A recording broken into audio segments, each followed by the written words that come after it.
Assalamualaikum warahmatullahi wabarakatuh. Dan salam sejahtera untuk kita semua. Bersepeda di tanjakan memang mengasihkan.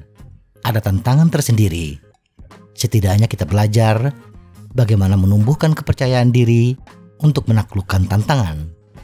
Sebenarnya, bersepeda di tanjakan dan di jalan datar pada kondisi tertentu tidak ada bedanya. Dengan kata lain, sama beratnya, sama tenaganya. Misalnya rata-rata power atau tenaga yang bisa kita hasilkan adalah 100 watt. Kita bisa bersepeda di jalan datar, gradien 0%, maka kecepatan rata-rata kita adalah 19,8 km per jam. Kalau dibulatkan, sekitar 20 km per jam. Nah, power sebesar 100 watt ini, kita bisa bersepeda di tanjakan dengan gradien maksimal 8%. Dengan kombinasi gear 22T, 36T, chainring 22T, dan sprocket 36T. Dengan rasa yang sama ketika di jalan datar. Perbedaannya, ketika kita bersepeda di jalan datar dengan kecepatan 20 km per jam, kita merasa tidak ada tantangan. Adrenalin kita tidak tertantang. Berbeda bila kita menghadapi tanjakan dengan gradien 8%. Timbul kekhawatiran dalam diri kita. Apakah kita bisa menaklukkannya? Sebagai ilustrasi, gradien flyover yang diterapkan di perkotaan berkisar antara 6 hingga 7%. Dari hasil perhitungan saya, tanjakan dengan gradien 8% ke bawah bisa ditangani oleh sepeda yang menggunakan grup set 9 speed ke bawah, yang biasanya memiliki low sprocket antara 36 hingga 40T. Tetapi kita kadang-kadang tertantang untuk menjajal tanjakan di pegunungan. Apalagi bagi pemilik sepeda gunung. Masa sih sepeda gunung tidak pernah menjajal jalan di pegunungan? Tanjakan yang ada di daerah yang berbukit biasanya berkisar antara 10 hingga 26%. Nah, agar kita bisa nyaman ketika bersepeda di tanjakan dengan cadence yang ideal 60 hingga 90 rpm tanpa harus mengandalkan kekuatan otot, kita membutuhkan kombinasi gear yang ideal. Bagaimana cara menentukan kombinasi gear yang terbaik untuk gradien tertentu? Berikut ini langkah-langkah yang bisa kita lakukan.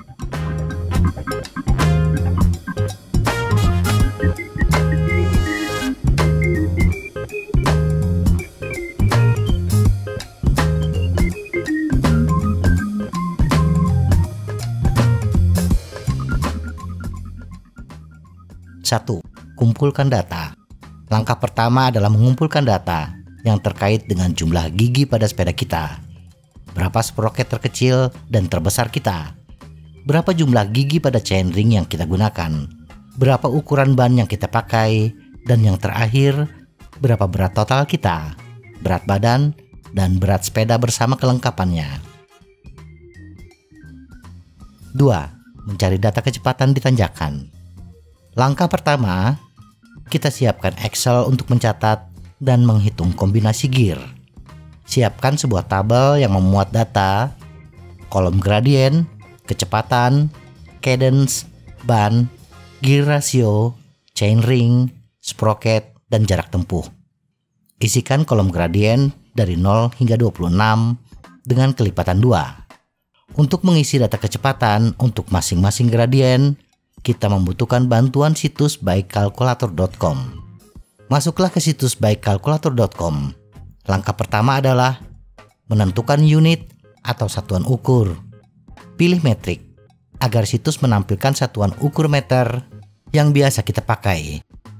Isikan berat badan kita di kolom rider weight, misalnya 65 kg, dan isikan berat total sepeda, berat sepeda ditambah berat perbekalan, misalnya 15 kg. Tentukan jenis ban yang kita gunakan. Ada 3 pilihan: cleanser, ban sepeda jalan raya biasa; tubular, ban jalan raya yang menempel di rim; dan MTB, ban untuk sepeda gunung. Bila ban sepeda yang kita gunakan adalah ban MTB, misalnya 27,5 x 2,1 inci, pilih MTB. Kemudian tentukan posisi pegangan tangan kita di handlebar. Ada 5 pilihan, yaitu hoods, bar tops, bar ends, drop, dan aerobar. Untuk sepeda MTB, pilih di antara 2, bar tops atau bar ends. Pilih yang biasa kita gunakan. Kemudian, isikan grade atau gradien dengan angka 0. Data yang lain abaikan dulu. Pindahkan kursor ke kolom power. Isi dengan rata-rata power yang kita hasilkan. Misalnya 100 watt. Catat berapa kecepatan yang ditampilkan pada kolom velocity. Inilah kecepatan kita di jalan datar atau gradien 0%. Kemudian, ganti isian di kolom grade untuk mendapatkan kecepatan pada gradien selanjutnya. Dan catat kecepatan yang dihasilkan. Pastikan data lain tidak berubah. Ulangi sampai grade atau gradien 26%. Sampai titik ini, kita sudah melengkapi 2 kolom di file Excel kita. Karena perhitungan gear ratio menggunakan satuan meter per menit, maka kecepatan yang kita dapatkan tadi dikalikan dengan 16,667 untuk mendapatkan kecepatan dengan satuan meter per menit. 3. Cadence. Kolom selanjutnya adalah cadence. Cadence yang ideal berkisar antara 60 hingga 90 rpm. Untuk bersepeda di tanjakan, kita gunakan cadence yang terendah, yaitu 60 rpm. Agar bersepeda di tanjakan sama seperti bersepeda di jalan datar, kita harus berlatih mengayuh sepeda dengan cadence 60 rpm, tetapi kecepatan konstan di 20 km per jam. Upayakan bisa konstan selama 20 menit. Apa yang kita rasakan ketika bersepeda di jalan datar, kekuatan otot dan pernafasan akan sama dengan di tanjakan, karena cadence dan power yang diterapkan sama. 4. Keliling ban. Berapa kombinasi gear untuk latihan di jalan datar? Untuk itu, mari kita lengkapi tabel kita. Isi kolom keliling ban dengan angka yang sesuai dengan ukuran ban kita. Untuk mendapatkan data keliling ban, kita bisa mengakses situs bikecalc.com. Setelah masuk situs tersebut, pilih menu wheel size yang ada di bagian kiri situs. Kemudian, scroll halaman ke bawah sampai kita menemukan tabel Bikecalc wheel size. Nah, cari ukuran ban yang kita gunakan dan masukkan keliling ban kita. Keliling ban yang ditampilkan masih dalam satuan milimeter. Karena kita menggunakan meter, maka kalikan angka tersebut dengan 1000. Misalnya kita menggunakan ban 27,5 kali 2,1 inci dengan keliling ban 2169,84 mm. Maka masukkan angka 2,16984 ke kolom keliling ban di tabel kita. 5. Gear ratio. Kecepatan adalah hasil perkalian antara gear ratio, cadence, dan keliling ban. Sehingga untuk menentukan gear ratio, maka kecepatan dalam satuan meter per menit dibagi dengan hasil kali cadence dan keliling ban. 6. Kombinasi gear. Pada kolom chainring, masukkan jumlah gigi pada chainring terkecil kita. Misalnya 22T bila menggunakan crankset 42, 32, 22T. Dan untuk menentukan berapa sprocket yang ideal untuk kecepatan tersebut, isikan kolom dengan rumus kolom chainring dibagi kolom gear ratio. 7. Jarak tempuh. Data jarak tempuh sangat kita perlukan sebagai panduan seberapa jauh kita harus berlatih di jalan datar, atau berapa jauh tanjakan yang bisa kita tempuh dalam waktu 20 menit. Kenapa 20 menit? Rata-rata power atau rata-rata FTP biasanya diukur dalam waktu 20 menit. Berapa power rata-rata yang bisa kita pertahankan selama 20 menit? Untuk mengetahui berapa jarak yang ditempuh, isikan kolom jarak tempuh dengan perkalian antara 20 dengan kolom kecepatan, meter per menit. Kemudian bagi dengan 1000. Langkah selanjutnya, copy paste kolom cadence, ban, gear ratio, chainring, sprocket, dan jarak tempuh ke baris berikutnya hingga pada baris gradien 26%. Kita sudah mendapatkan tabel yang terisi penuh, tetapi datanya perlu dianalisis. 8. Low sprocket maksimal. Sebelum kita menganalisis data, kita sebaiknya mengetahui berapa low sprocket maksimal yang standar untuk RD kita. Kapasitas RD adalah selisih gigi depan ditambah selisih gigi belakang, sehingga selisih gigi belakang adalah kapasitas RD dikurang selisih gigi depan. Dan low sprocket maksimal kita adalah selisih gigi belakang ditambah sprocket terkecil. Biasanya 11T atau 12T. Misalnya kapasitas RD yang kita gunakan adalah 43T long cage, dan crankset yang kita gunakan adalah 42, 32, 22T, dan kita berencana menggunakan kaset dengan sprocket terkecil atau top sprocket 11T. Maka low sprocket yang ideal adalah 34T. Menggunakan kaset dengan low sprocket dengan jumlah gigi melebihi jumlah gigi ideal berpotensi membuat rantai kendor.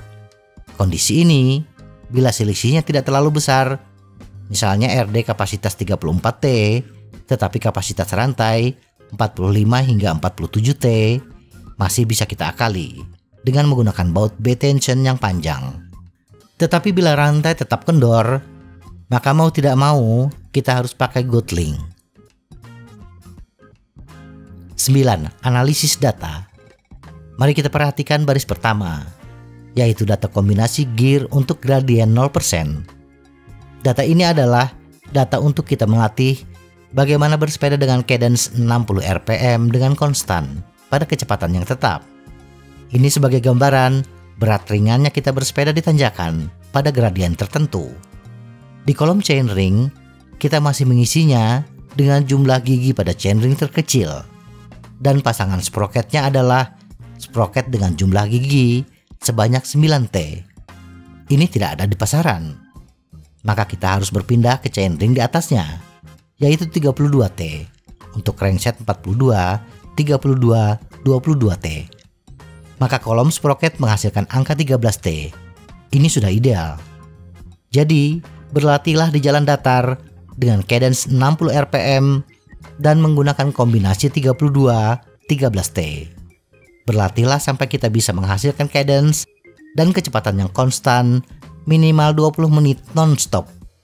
Kemudian, mari kita lihat bagaimana kombinasi gear di tanjakan. Saya membagi tanjakan atas 4 kategori. Ini bisa-bisanya saya saja ya. Tanjakan perkotaan, gradien 2 hingga 8%, tanjakan sedang 10 hingga 16%, tanjakan curam 18 hingga 22%, dan tanjakan ekstrim 24 hingga 26%. Untuk tanjakan perkotaan 2 hingga 8%, bila kita menggunakan chainring terkecil 22T, maka low sprocket yang kita butuhkan paling tidak 36T. Tetapi karena low sprocket maksimum untuk chainring 42, 32, 22T adalah 34T, maka akan sedikit kesulitan ketika bersepeda di tanjakan dengan gradien 8%. Bila kita tetap mempertahankan power 100 watt, mau tidak mau kita mengurangi cadence menjadi 56 rpm. Cadence di bawah 60 rpm ini akan mengandalkan kekuatan otot kita, meningkatkan torsi, sehingga wajar bila kita pegal-pegal setelah bersepeda. Sedangkan untuk tanjakan sedang 10 hingga 16%, low sprocket yang dibutuhkan sudah tidak ideal untuk crankset triple dan double. Mau tidak mau, kita harus menggunakan crankset single chainring. Mari kita coba dengan chainring terkecil di single chainring, yaitu 28T. Ternyata hasilnya tidak ada sprocket yang tersedia, lebih dari 51T. Dan bila kita tetap ingin bersepeda dengan power 100 watt, mau tidak mau kita menurunkan cadence kita mulai dari 54 rpm sampai yang terkecil 35 rpm. Tentu hal ini membutuhkan kekuatan otot yang besar, butuh torsi besar. Inilah salah satu kelemahan dari single chainring. Hasil single chainring ini akan sama bila kita menggunakan double chainring seperti 36 22T dengan low sprocket 40T. kita juga harus mengayuh sepeda dengan cadence yang rendah. Solusi yang memaksa adalah menggunakan crankset multi-speed, triple atau double, yang memiliki chainring terkecil 22T dan menggunakan low sprocket 51T. Solusi ini hanya jalan bila kita menggunakan RD dengan low sprocket maksimum 51T yang hanya ada pada RD di grup set 11 speed ke atas, dan triple atau double chainring yang kita gunakan difungsikan sebagai single chainring. Tidak ada perpindahan chainring ke chainring lainnya. Atau kita bisa merakit sendiri crankset dengan mengganti atau membeli chainring 22T. Tanjakan curam 18 hingga 22% akan lebih sulit lagi dicapai bagi pesepeda dengan power rata-rata 100 watt. Untuk chainring terkecil 22T, kita harus menurunkan cadence antara 40 hingga 33 rpm. Apalagi untuk tanjakan ekstrim 24 hingga 26%. Cadence yang mungkin hanya di 30 rpm ke bawah. Cadence yang sulit ketika mendaki. Kesimpulan, bagi pesepeda dengan power rata-rata 100 watt, agar bisa bersepeda di tanjakan dengan nyaman, senyaman di jalan datar, maka tanjakan yang mungkin dilalui hanya tanjakan perkotaan 2 hingga 8%.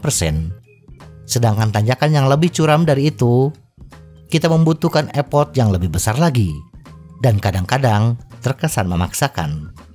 Cara yang terbaik adalah dengan meningkatkan power kita. Untuk bisa menembus tanjakan sedang 10 hingga 16%, kita harus menaikkan power setidaknya menjadi 150 watt. Dan untuk tanjakan curam, kita harus menaikkan power menjadi 180 watt. Dan untuk tanjakan ekstrim, power yang kita miliki setidaknya 210 watt. Semoga informasi ini bermanfaat. Tetap sehat, salam goes.